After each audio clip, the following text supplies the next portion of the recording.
Hello అండి. అందరికీ నమస్కారం. నేనైతే చాలా బాగున్నానండి. మీరందరూ కూడా ఎలా ఉన్నారు అనేది కామెంట్ చేయండి. ఈరోజైతే సింపుల్‌గా, ఈజీగా చేసుకునే వంకాయ ఫ్రైనైతే చూపించబోతున్నానండి. ముందుగా మంచిగా వంకాయలను తీసుకొని కడిగి పక్కన పెట్టుకొని కట్ చేసుకుంటూ సాల్ట్ వాటర్‌లో వేసుకోవాలండి. చూడండి, నేను కట్ చేస్తుంటే అవి బ్లాక్‌గా ఉన్నాయి లోపల. మరి అది ఖరాబ్ అయిందో ఏంటో తెలియలేదు. మొత్తం తీసేసాననమాట నేను. అయితే కర్రీ సాల్ట్ వాటర్‌లో పెట్టుకున్న తర్వాత స్టార్ట్ చేస్తున్నానండి కర్రీ చేయడం అయితే.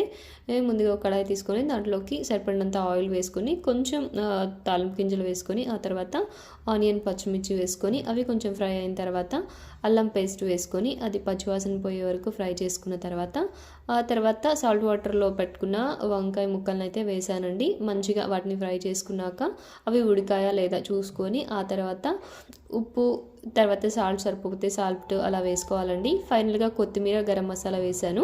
కర్రీ అయిపోయింది. ప్లీజ్